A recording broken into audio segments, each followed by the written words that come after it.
Welcome everyone to Gamer Melt. Obviously, this isn't the normal time that I post, but I really wanted to get this out there as quickly as I could. AMD's Computex event just concluded, so it is at a weird time, but there were some massive announcements. I'm talking Ryzen 7000, new chipsets, performance, and more. But before I get to that, if you've been following the PC hardware industry for any amount of time, you know how hard it can be to keep up with all the announcements and release dates. There's always something right around the corner to where even the big releases can get confusing. Well, today I'm announcing the GamerMeld Notification Squad, and it's basically a way to remove all the clutter. Once you sign up, I'll send you notifications when new CPUs, GPUs, and other big hardware get announced with the release dates, as well as a notification when they actually release. I hope to let you know right when it happens so you can be one of the first to buy. And while it is via email, don't worry, I'm only going to send you important stuff. I'm not going to be spamming you with useless emails. So don't wait and be the first in line for new releases by visiting the link in the description below.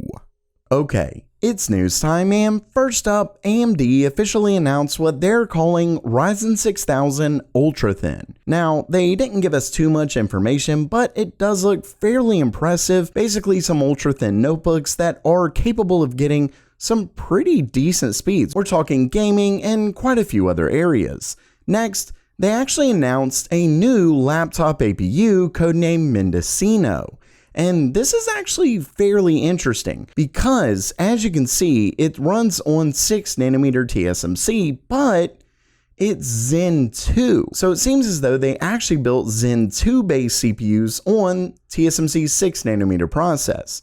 And it also comes with RDNA 2, but as you can see, these aren't your high-end laptops or anything like that. We're looking at $399 to $699 and 4-core 8 threads. Still, pretty interesting that they ended up doing it this way. Moving on, things start getting even more interesting as AMD's Smart Access Storage was announced. Now, this was leaked a little while back, and basically this supports Microsoft Direct Storage. So we're talking it ultimately lets you decompress from your GPU instead of the CPU, ultimately leading to a bottleneck, and this ends up making games load much faster. Moving on, AMD officially announced fully their AM5 socket platform. We obviously saw a little bit about this at CES, but they gave us quite a bit more details.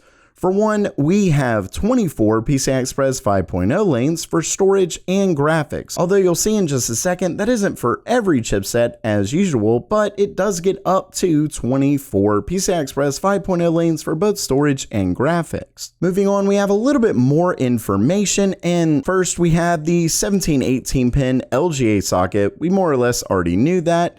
Then this is something that was leaked a little while back, native support up to 170 watts. So that is true. It can actually support CPUs with even higher wattage than before. Now, whether there's a CPU that can fully utilize that, I'm not sure, but it is interesting to see. Next, they do confirm DDR5 and PCI Express 5.0 support compatible with socket AM4 coolers. And that is something we've been seeing lately where some cooler manufacturers are stating whether their cooler will be able to support AM5 or not. Next, you'll actually see that a recent leak that I covered was 100% accurate. You can see right here that the chipsets are these three: X670E for Extreme, X670, and B650.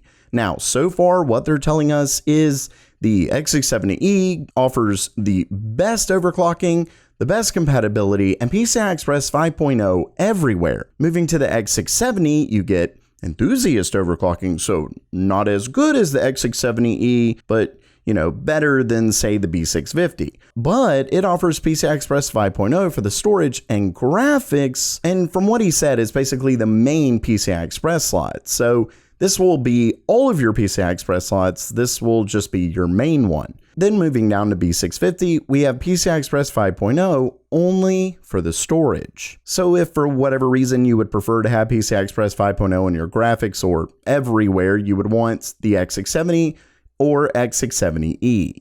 Moving on, we actually get to talk about Ryzen 7000. And as you can see right here, they more or less showed us the internal design of their Ryzen 7000 CPUs, what's actually under that heat spreader. And as you can see, we have Zen 4 CPU core chiplets, 2 of them right here. So there are a maximum of 2 actual CPU core chiplets. Then they have a new I/O die that is 6 nanometers right here. And here's where things get interesting. They've confirmed that it does in fact include integrated RDNA 2 graphics. So basically all of AMD's CPUs are effectively APUs, unless of course they release something where they're basically disabled, similar to Intel's F series of processors. Either way, this is really interesting and definitely changes things drastically for their Ryzen CPUs. And next up, this is where things get really interesting and potentially controversial. But I'm going to go over this, and I will say there is actually more that I'm going to go over after, but either way, let's get right to it. First up, you can see they have 2 times the L2 cache as Zen 3, and this is where it is, over 15% single-threaded uplift. Now, I will go ahead and say that because it says single thread uplift, not IPC or anything like that, and Lisa Su actually made it very clear that this includes the IPC as well as the clock increase, we're looking at over 15%, which I really do have to say is disappointing. I mean, sure, it does say over 15%, but let's be honest, this is marketing. I highly doubt it gets significantly over, though maybe that is sort of like an average. So maybe certain things are going to do significantly better, other things not so much. So we really will have to see, but at least on average, it's probably going to get right at 15%, maybe a little bit more. But of course, if it was like 25%, they would advertise that. So really, while that isn't bad or anything, the issue is that Intel is clearly pushing very hard with their newest Alder Lake CPUs, and these aren't going to be going up against Alder Lake. These are almost certainly set to go against Intel's next-gen Raptor Lake. So things are looking a little scary, especially since Raptor Lake is set to move up in cores. Either way, as you can see, max boost 5 GHz plus. They mention new expanded instructions, which almost certainly means the AVX 512 instruction set, though that isn't a big surprise because leaks have been saying that for quite a while. Now, this is where things get really interesting. During the event, they actually showed off a Ryzen 7000 CPU playing Ghostwire Tokyo. And as you can see here, video cards actually captured where at least at one point it was running a whopping 5.5 gigahertz. Obviously that doesn't tell us if it's single core or all core or anything like that, but really even if it is single core, 5.5 gigahertz is a huge boost over last gen. So there is at least hope that AMD's CPUs are going to be significantly better than this 15% single-threaded uplift. With that said, obviously that doesn't tell us too much about multi-threaded performance if AMD is going to be going up in cores.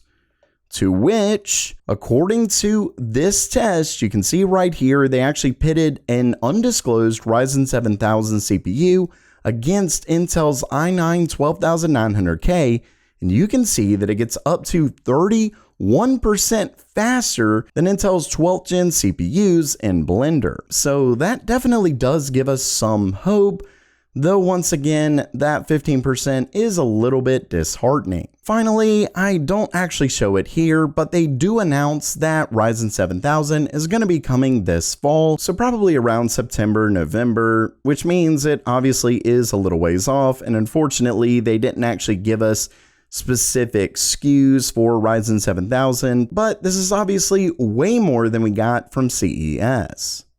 So while that does it for today, what do you think about Ryzen 7000? Are you excited or are you a little bit disappointed in these numbers? Let me know down in the comments below. And make sure to check out the GamerMeld notification squad in the description below. And as always, have a great day.